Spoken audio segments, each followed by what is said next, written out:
이해운 기획예산처 장관 후보자에 대한 인사청문회 불발되고 오늘 마침 송부 기한인데요. 그 재송부를 요청하실 생각이신지 좀 궁금하고요. 또 여당에서도 좀 부적절한 인사가 아니냐는 비판이 좀 있는데, 이렇게 청문회가 만약에 열고 기회가 주어지고 해명을 하고 난 다음에 반대 여론이 계속 많아지면 좀 지명철회도 검토하실 수 있는지 궁금합니다.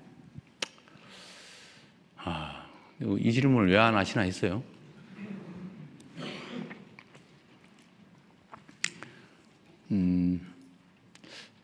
참 어렵습니다.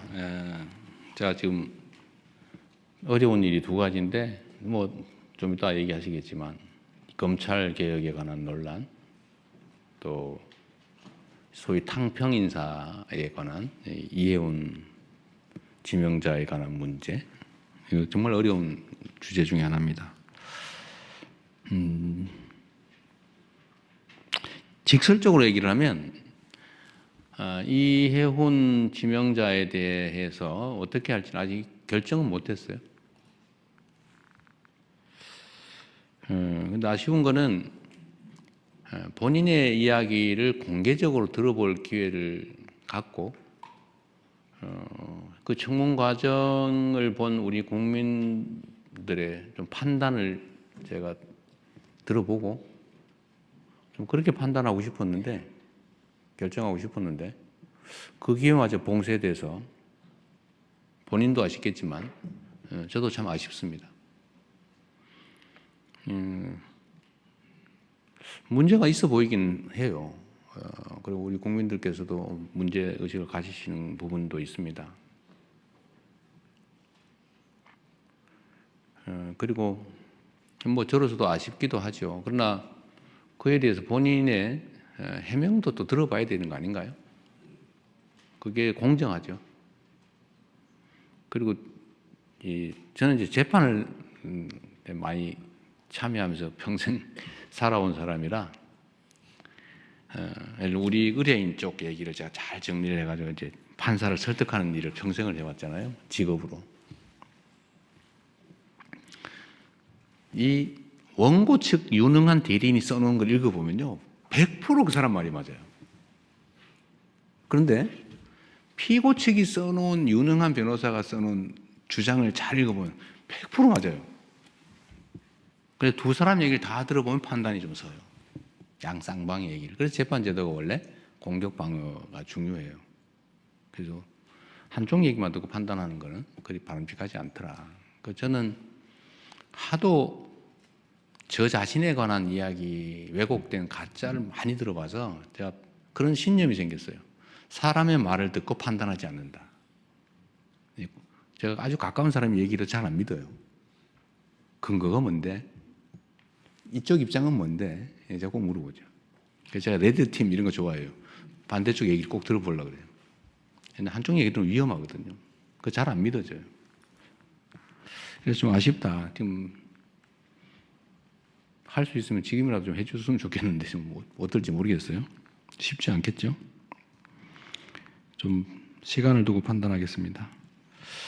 그런데 이거와 관련해서 좀 근본적인 얘기를 한번 하고 싶어요.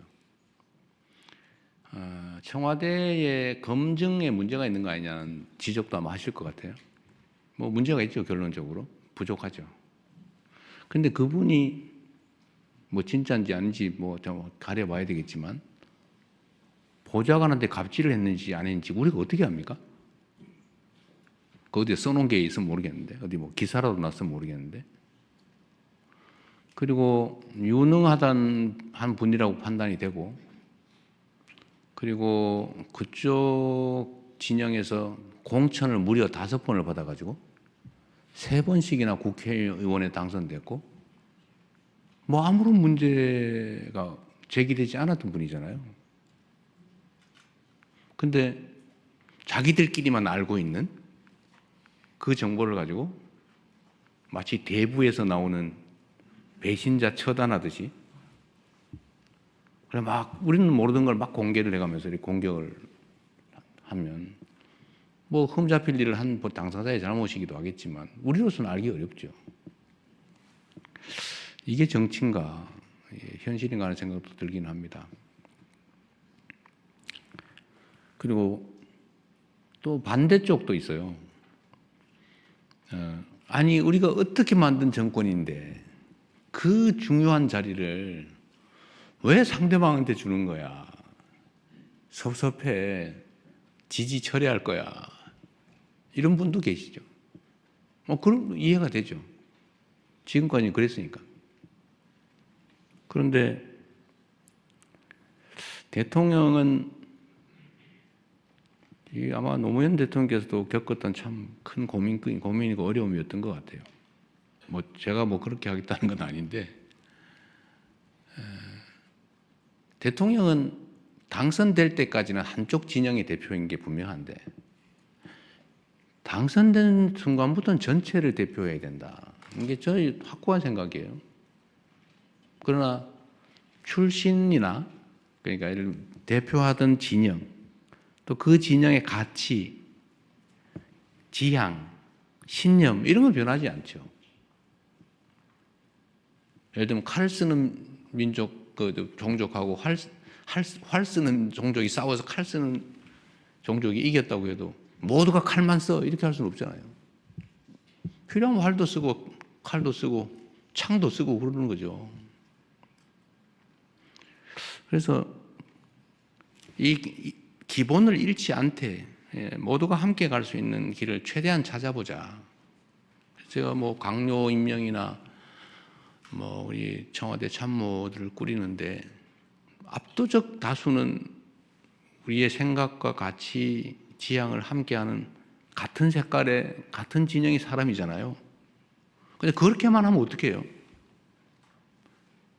그래서 이제는 우리가 휘둘리지 않을 정도가 됐으니까 우리가 다른 의견도 좀 반영도 좀 하고, 특히 경제 분야는 소위 보수적 가치가 또 보수적 질서가 또 중요한 측면도 있고, 그래서 우리가 좀 점검을 해가면서 가자.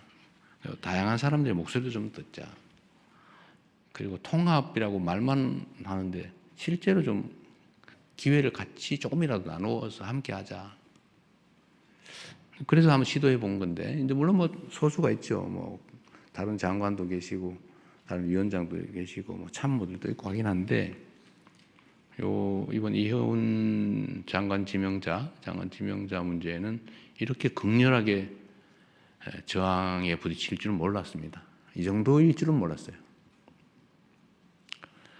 좀 어렵습니다. 어려운데, 하여튼, 우리 국민 여러분께서도,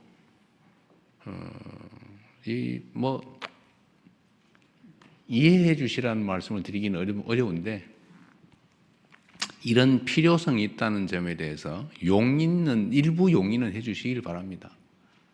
우리가 편을 갈라가지고 싸우긴 했지만, 이제 싸움은 일단 끝났고, 이제는 함께 모두를 대표하는 그런 통합된 나라로 가야 되고, 그게 대통령이 해야 될 가장 중요한 직무인데, 사실은 필요한 만큼 못하고 있다고 저는 생각합니다. 필요 최소한을 나름 시도하고 있다. 참 어렵네요. 저는 이렇게 많이 문제될 줄 몰랐어요. 앞으로 우리가 인사를 하는데도 참고해야 될 것 같습니다.